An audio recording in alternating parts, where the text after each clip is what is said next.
साथियों नमस्कार। साथियों, दीपावली का पर्व अब आ गया है। सबको हमारी तरफ से हार्दिक शुभकामनाएं बहुत बहुत। और दीपावली के असली रहस्य को आज मैं आपको बताने जा रहा हूं, जिसमें कुछ हमारे तथाकथित समीक्षात्मक लोग पेपर के माध्यम से, न्यूज़ समाचार के माध्यम से प्रतिक्रिया देते चले आ रहे हैं और उनके मूल तत्व को समझने का आज तक कभी किसी ने प्रयास नहीं किया। देखिए, मैं एक छोटा सा ये सार्थक प्रयास कर रहा हूँ। आशा है कि आप सबको ये एक सारगर्भित लगेगा और एक प्रेरणात्मक लगेगा।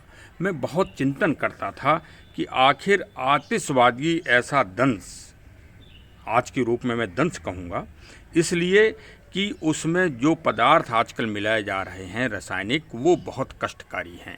और हमारे जो पड़ोसी विशाल देश है, जहाँ से बन के आ रहे हैं आजकल आतिशबाजी और पटाखे, वो तो बहुत ही निंदनीय है। उनको बिल्कुल मत चलाइए, वो जहर है, विष है, समझ लीजिए। विष वो भेजा जा रहा है हमारे देश में, उनको कदापि मत चलाइए। जिस देश के लोग सृष्टि के जीव, सांप, छछूंदर, गिलहरी, चमगादड़, उल्लू सबको खा रहे हैं, यदि कानून ना हो तो वो आदमी को भी जिंदा खा जाएं, लेकिन कानून की वजह से वो नहीं खा पाते। हो सकता है चोरी छिपे खाते भी हों, तो कोई बड़ी बात नहीं है। क्या आप ऐसे देशवासियों से या ऐसी विचारधारा वालों से ये अपेक्षा कर सकते हैं कि वो सृष्टि की, प्रकृति की, पर्यावरण की, पेड़ पौधों की, हमारे प्राकृतिक साधनों की रक्षा करेंगे? नहीं, वो सिर्फ भौतिक स्वार्थ, अपने स्वार्थ, सिर्फ पैसा कमाने के उद्देश्य से वो कुछ भी कर सकते हैं। वो किसी की भी हत्या कर सकते हैं। उनका सिर्फ एक ही उद्देश्य है, भौतिक सुख सुविधा और अपना। जैसे एक जानवर ये चाहता है कि सिर्फ उसका पेट भरे, सिर्फ उसका जीवन चले, उसी तरह सिर्फ वो अपने जीवन को ही चलाना चाहते हैं। वो प्रकृति पर्यावरण की उनसे अपेक्षा न की जाए कि वो रक्षा करेंगे या संरक्षण करेंगे या संवर्धन करेंगे। उसके लिए त्याग करना पड़ता है और प्रकृति और पर्यावरण और जलवायु की रक्षा करना पड़ती है। तो आइए इसी को आगे सुनते हैं। उस आतिशबाजी का पूरी तरह बायकॉट कर दीजिए, खरीदिए ही मत, देखिए नहीं उसकी तरफ। हाँ, आतिशबाजी और पटाखे इस पावन दीपावली के पावन पर्व पर और इस सीज़न में, जो ये सीज़न चल रहा है अक्टूबर कार्तिक माह में, इस माह में ज़रूर चलाइए। त्यौहार की वजह से नहीं, वैसे भी चलाइए। किस लिए?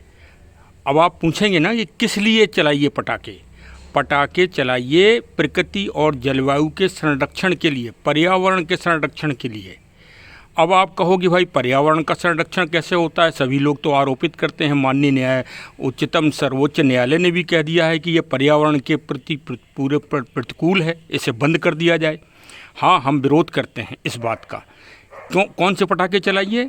जो पोटास और गंधक से बने हों। पोटास और गंधक दोनों के मिश्रण से ही पटाखे बन जाते हैं, आतिशबाजी बन जाती है। मैंने बचपन में चलाए हैं और जंगल में जानवरों को भगाने के लिए उसी का उपयोग होता है। अब पोटास का ही पटाखा क्यों चलाइए? अब इसको भी हम बता देते हैं, इसको वैज्ञानिक रूप से बता देते हैं कि जिसमें गंधक और पोटास जिस पटाखे में मिली हो, वो पटाखा घर घर चलाइए। उस पटाखे को जाति, धर्म, संप्रदाय, पंथ सबसे अलग कर दीजिए। वो तो इन महीनों में आपको चलाना ही चाहिए। हर खेत में चलाना चाहिए, हर बाग में चलाना चाहिए, हर बगिया में चलाना चाहिए, सब जगह चलाना चाहिए। पटाखे ज़रूर चलाना चाहिए, बशर्ते गंधक और पोटास के मिश्रण के चलाना चाहिए। अब हमारे तथाकथित समीक्षात्मक, आलोचनात्मक लोगों को तो ये गूढ़ रहस्य मालूम होगा नहीं। उन्हें तो बस सिर्फ मोबाइल उठा के ट्विटर करना है और जो है टिप्पणियाँ करना है। असली मूल बात समझो ना। मूल बात नहीं समझोगे तो भुखमरी कंगाली आ जाएगी पूरे देश में, पूरी दुनिया में आ जाएगी कंगाली। आगे फिर सुनिए। इसका एक उदाहरण से समझा देते हैं। एक बोरी यूरिया खाद लीजिए और उसको खेत में अपने एक जगह डाल दीजिए, तो क्या आपका खेत पूरा उपजाऊ हो जाएगा? नहीं, वो जहाँ पे एक बोरी आप डाल देंगे वो पूरी खेत की ज़मीन ही खराब हो जाएगी। यदि उसका आप छिड़काव करेंगे, पूरे खेत में, तो वो पूरा खेत आपका उपजाऊ हो जाएगा। तो पोटाश को जगह जगह फैलाने के लिए आतिशबाजी और पटाखे से बड़ा कोई उपाय ही नहीं है। इससे तापमान स्थिर जहाँ होता है वहीं हमारी फसलें सुरक्षित होती हैं, उनकी जड़ें मजबूत होती हैं, उनमें पौष्टिकता बढ़ती है, उनमें उपजाऊ बढ़ता है, उनमें टिड्डी दल या किसी भी जीव कीटनाशकों का जो है अतिक्रमण हमला नहीं हो पाता है और फसलें सुरक्षित रहती हैं। पोटाश की इतनी बड़ी गुणवत्ता है। ये तो हमारे न्यायाधीश महोदय, जज महोदय को किसी किसान को बुला के पूछना चाहिए कि पोटाश का सही अर्थ क्या है कृषि एग्रीकल्चर की अवस्था में। और इन पटाखों से हम उस शक्ति को जगह ब जगह फैलाने का एक उपक्रम करते हैं वैज्ञानिक रूप से।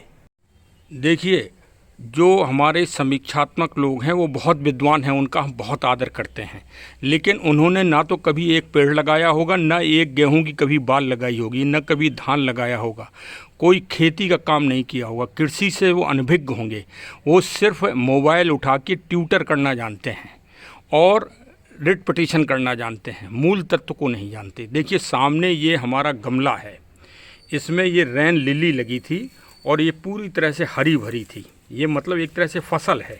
ये देखिए, इसमें एक डंठल, हमारी पूरी इस ब्लॉक का सारा निचोड़ इसी में है, इसी गमले के में सारा रहस्य है दीपावली का पूरा। और ये आप देख रहे हैं, मैं हाथ से पकड़ के आपको दिखाई दे रहा हूँ, ये इंसेक्टिसाइड हैं, कीड़े मकोड़े हैं। और इस फसल को, ये गमला ही आप हमारी पृथ्वी समझिए, पूरी पृथ्वी, और इसी को भारत देश समझिए, क्योंकि भारत देश ही इस प्रकृति का सबसे अखंड केंद्र रहा है आदिकाल से। कहे दुनिया कुछ भी कि आज वो ब्राज़ील बहुत फसल कर रहा है और ये कर रहा है, लेकिन वो सारी चीज़ें यहीं से गई हैं। इन कीड़ों का मारने के लिए कोई उपक्रम अगर उन समीक्षात्मक लोगों के पास हो तो हमें कोई भी व्यक्ति, कोई भी वैज्ञानिक इनका निष्कर्ष हमें बता दें। ये देखिए, ये तो पैदा ही हो गई और ये साथ में इनके अंडे हैं, ये इनके अंडे भी हैं। ये 24 घंटे में करोड़ों की संख्या में पैदा हो जाते हैं और ये इस तरह से फसलों को चट कर लेते हैं। और इसी महीने में, 2 महीने में ये कीड़े लगते हैं, एक अभी और एक जब होली आएगी तब, और तभी दोनों फसलें होती हैं, चाहे गेहूं की फसल हो और चाहे धान और गन्ने की फसल हो या हमारे फलदार वृक्ष हों। इस समय सभी का सीजन चलता है और सभी में ये कीड़े लगते हैं। ये देखिए, पूरी प्लेट भर गई साहब कीड़ों से ही। यही कीड़े मकोड़े सारी फसलों को चट कर जाते हैं। इनकी रोकथाम का जैविक और ऑर्गेनिक कोई उपाय बताए। हाँ, बड़े बड़े देश कीटनाशक बना रहे हैं, वो कीटनाशक नहीं, वो जहर है हमारे एनवायरनमेंट के लिए, हमारे पर्यावरण के लिए। यदि उस कीटनाशक, जहरीले कीटनाशक को दुनिया डालती रही और विशेषकर हमारे भारत देश के लोग, किसान डालते रहे, तो पूरा ये आप ये समझिए कि मानवता ही समाप्त हो जाएगी। तो आप जैविक और ऑर्गेनिक करिए। अब जैविक और ऑर्गेनिक में सबसे अच्छी चीज़ है पोटाश, पोटेशियम क्लोराइड, जो खनिज और ज़मीन की उर्वरक शक्ति से ही पैदा होती है। वो उर्वरक शक्ति समझिए आप पोटाश को। उस पोटाश से ही सारी आतिशबाजी और पटाखे बनते हैं। लेकिन अब उसका मिश्रण में आप जहर मिला दें तो कोई इसके लिए क्या कर सकता है। तो इसीलिए भारत सरकार और दुनिया की सरकार जो जहाँ जहाँ पटाखे बनते हैं, उन सरकारों को, राज्य सरकारों को विशेष कर देखना चाहिए कि जो भी आतिशबाजी और पटाखे बने वो एक विशेष मापदंड के बने और वो इको फ्रेंडली हों हमारे प्रकृति पर्यावरण से। और जो अगर गलत काम करे तो उसे कानूनी रूप से दंडित किया जाए। उसका दंड विधान भारतीय दंड पेनल कोड में भी है, आईपीसी में, और इसके अलावा अलग से बनाए भी जा सकते हैं कठोर कानून। तो कानून बनाइए इनको रोकने के लिए और जैविक और ऑर्गेनिक चीज़ों से पटाखों का निर्माण करिए। क्यों? पटाखे यदि भारत भूमि में चलते रहेंगे तो टिड्डी दल का आक्रमण भी होता है। जैसे आक्रमणकारी मानव लोग होते हैं, मानव आक्रमणकारी हुए हैं समय समय पे मध्यकाल में, और आज भी आक्रमण हो ही रहे हैं, उसी तरह टिड्डी दल का आक्रमण होता है। और टिड्डी दल का आक्रमण जिस क्षेत्र में या जिस देश में हो जाता है, वहाँ के फसल क्या, पेड़ के पत्ते तक नहीं बचते हैं। ठीक है, तो उस टिड्डी दल को रोकने के लिए क्या है, एक ही उपाय है, सिर्फ आतिशबाजी। आतिशबाजी यदि आप इस सीजन में, 2 सीजन में करोगे तो आपके देश में कभी टिड्डी दल का अटैक नहीं हो सकता और कीटनाशक नहीं हो सकता। अब अच्छा, पोटेशियम क्लोराइड करता क्या है आप ये भी जान लो। पोटेशियम क्लोराइड हमारे तापमान को रोकता है। जो ये तापमान बढ़ रहा है पृथ्वी का, इसको रोकने की पावर अगर किसी में है तो पोटेशियम क्लोराइड में है। तो भाई हमारे पूर्वजों ने यही तो दिमाग लगाया कि घर घर, बच्चे बच्चे, वृद्ध, सभी लोग आतिशबाजी के माध्यम से उस पोटेशियम क्लोराइड को ही चलाया करते थे। पहले दीवार पटाखे बना करते थे, अभी तक बनते रहे, अब कुछ दिनों से बैन कर दिया दीवार पटाखे। क्यों दीवार पटाखे इसलिए बंद कर दिया क्योंकि वो जैविक और ऑर्गेनिक उससे बनते थे, उसमें पोटेशियम क्लोराइड ही पड़ता था, पोटास ही सबसे ज़्यादा पड़ती थी। आप उसको फोड़िए फिर उसकी सुगंध देखिए तो उस पोटास की सुगंध ही उसमें आती थी। उसको बंद कर दिया सरकार ने, ठीक है। और ये जहरीले चीज़ों को वो कर दिया क्योंकि ये जहरीले चीज़ों से मतलब ये ज़्यादा अपना इफेक्टिव होते हैं, वर्चस्व रखते हैं, राजनीतिक वर्चस्व रखते हैं, तो ये अपने को सफल बना लेते हैं। तो भाई सरकार इसीलिए तो बनती हैं, सरकार इसीलिए तो कानून बनाती हैं। जनता का ये मुख्य काम है कि इन सरकारों के ऊपर दबाव डालें। अब जरा सोचिए कि माननीय न्यायालय बंद कर रही है, ठीक है, उस बच्चे से पूछिए जो 4 साल 5 साल का बच्चा है और वो एक आतिशबाजी चला के कितना मनोरंजन पाता है। ज़रा उस मनोरंजन का ध्यान रखें ना ये माननीय न्यायाधीश महोदय हमारे, भाई रखना पड़ेगा ना, वो भी तो जनता के अंग हैं, बच्चे भी तो जनता के अंग हैं। और आतिशबाजी एक स्वस्थ मनोरंजन है, मनोरंजन समाज के विकास के लिए बहुत आवश्यक है। नहीं अगर आप मनोरंजन देंगे समाज को, नागरिकों को, तो निराशा और कुंठा आ जाएगी, और कुंठा आ जाएगी तो वो आपस में ही लड़ेंगे और आपस में ही लड़ के मर के कटेंगे। इसलिए मनोरंजन बहुत ज़रूरी है। ये तो एक हम सामाजिक मनोविज्ञान बता रहे हैं आपको कि भाई समाज को आपको मनोविज्ञान देना पड़ेगा जो आदिकाल पीढ़ी दर पीढ़ी चलता आ रहा है, तो लेकिन उसको रचनात्मक किया जाए। अच्छा, कभी आप मोटरसाइकिल से चले हैं? हाँ, मैं पुलिस विभाग में था तो मैं बुलेट मोटरसाइकिल से चलता था, और कभी कभी बिगर चश्मा लगाए या बिगर हेलमेट लगाए उससे मैं चल लेता था। भाई पुरानी बात बता रहे हैं।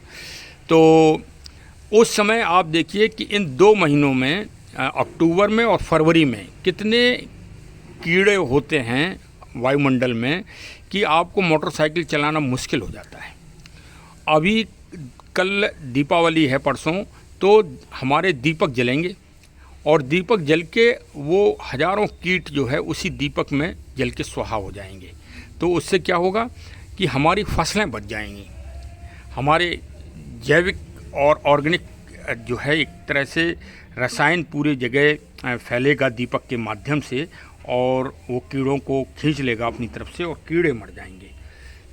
तो सभी से निवेदन ये है कि मोमबत्ती मत जलाइए। मोमबत्ती ये विदेशी कल्चर है, ये कुछ लोग अपने जन्मदिन पर जलाते हैं मोमबत्ती, उनको जलाने दीजिए, उनको भाई जलने दीजिए, उनको जलना वैसे ही अच्छा लगता है। आप शुद्ध दीपक जलाइए, सरसों के तेल का, मूंगफली के तेल का, शुद्ध गाय के घी का दीपक घर घर जलाइए, ड्योढ़ी ड्योढ़ी जलाइए, और इस तरह प्रकृति पर्यावरण की रक्षा करिए। अभी देखिए कितनी बड़ी बात है, देश के लिए गौरवमयी बात है कि संयुक्त राष्ट्र संघ के महासचिव महोदय अभी आए भारत में। पर्यावरण और प्रकृति जलवायु दंश के दुष्प्रभाव को कैसे रोका जाए दुनिया में, और कैसे दुनिया को स्वस्थ बनाया जाए, इस बात को समझने के लिए आए। और भारत के प्रधानमंत्री माननीय मोदी जी साहब उनको श्री सरदार लौह पुरुष श्री सरदार वल्लभ भाई पटेल साहब के जहाँ कांवरिया में गुजरात में जो विशाल मूर्ति बनी है, दुनिया की सबसे ऊंची मूर्ति, और जो प्राणी उद्यान का सबसे बड़ा केंद्र भी बन गया है, वहाँ आयुर्वेदिक मेडिसिनल कोई ऐसा प्लांट नहीं है जो वहाँ रोपित न कर दिया गया हो। बहुत खुशी की बात है, गर्व की बात है ये हमारे देश वालों के लिए कि वहाँ बहुत बड़ा प्लांटेशन किया गया है, बहुत उर्वरक जो है उस ज़मीन को बना दिया गया है। गौरवमयी बात है भाई। दीपावली में माननीय प्रधानमंत्री जी को इसके लिए कोट कोट धन्यवाद। महासचिव महोदय वहाँ आए और वहाँ टिप्स सीखे। जो वास्तव में जो कहा जा रहा है कि भारत विश्व गुरु बनेगा, विश्व गुरु बनेगा नहीं, विश्व गुरु है ही पहले ही से। और वेद से उठा लीजिए, वेद से जौ की खेती सबसे पहले दुनिया में की गई। देखिए हमारा त्यौहार कितना बड़ा, ये त्यौहार नहीं है, नवरात्रि से लेकर दीपावली तक इसे त्यौहार न कहिए, ये एक प्रोग्रामिंग है। किसके लिए? पर्यावरण, प्रकृति और जलवायु के संरक्षण के लिए। सर्वप्रथम पहला काम हम लोग करते हैं कि जौ का रोपण करते हैं। जौ सबसे पहले बोते हैं नवरात्रि के पहले दिन, मतलब फसल बोते हैं। जौ कब बोई गई आपको मालूम?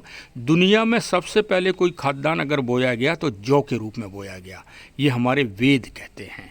हमारे जो धर्म ग्रंथ हैं वो कृषि पर आधारित हैं। धर्म तो है ही उनमें, लेकिन कृषि को बहुत बड़ा महत्व दिया गया, कृषि संरक्षण को। शिकार के लिए नहीं बताया गया, जानवरों के शिकार के लिए नहीं बताया गया, जानवरों को मारने की बात नहीं बताई गई। फसल के द्वारा अपना जीविकोपार्जन करना, खाद्यान्न के द्वारा। और यही हमारा दीपावली त्यौहार भी प्रकृति पर्यावरण पर आधारित है। मैं दूसरा ब्लॉग बनाऊंगा जिसमें दीपावली के पावन पर्व पे प्रकृति के महत्व को बताऊंगा, जिसमें गोवर्धन पूजा, नवमी, अक्षय नवमी आदि सबके महत्व को बताऊंगा। आज तो विशेष विषय हमारा कीटनाशक की रक्षा के लिए है, और कीटनाशक रक्षा का संबंध आतिशबाजी से है। तो हमें बस यही सिस्टम करना है कि इको फ्रेंडली आतिशबाजी बनाना है। इसके लिए हमारी सरकारों को और विशेष जो बड़ी संस्थाएं हैं उनको जागरूकता अभियान चलाना होगा जन जन में। इसको रोकिए मत। ये रोकना तो टिड्डी दल का आक्रमण हो जाएगा देश में। जज साहब महोदय, फसल जब गेहूं और चावल और धान नहीं होगा देश में तो भुखमरी आ जाएगी। और ऐसा नहीं है, टिड्डी दल के परिणाम देख लीजिए पूरे इतिहास में। उसको रोकने के लिए किसान लोग कनस्टर बजाते हैं, आवाज़ करते हैं। वही आवाज़ करने की प्रथा है। ये एक पटाखे के रूप में, आतिशबाजी के रूप में, ये जंगलों में जानवर भी गंधक पोटास के पटाखों से ही भगाए जाते थे पहले। सेही वगैरह जो खेत को नुकसान करते हैं, और भी जो जानवर होते हैं, सूअर, जंगली सूअर वगैरह जो फसलों को नुकसान कर जाते हैं, उनके लिए पटाखों का ही किसान उपयोग करता है।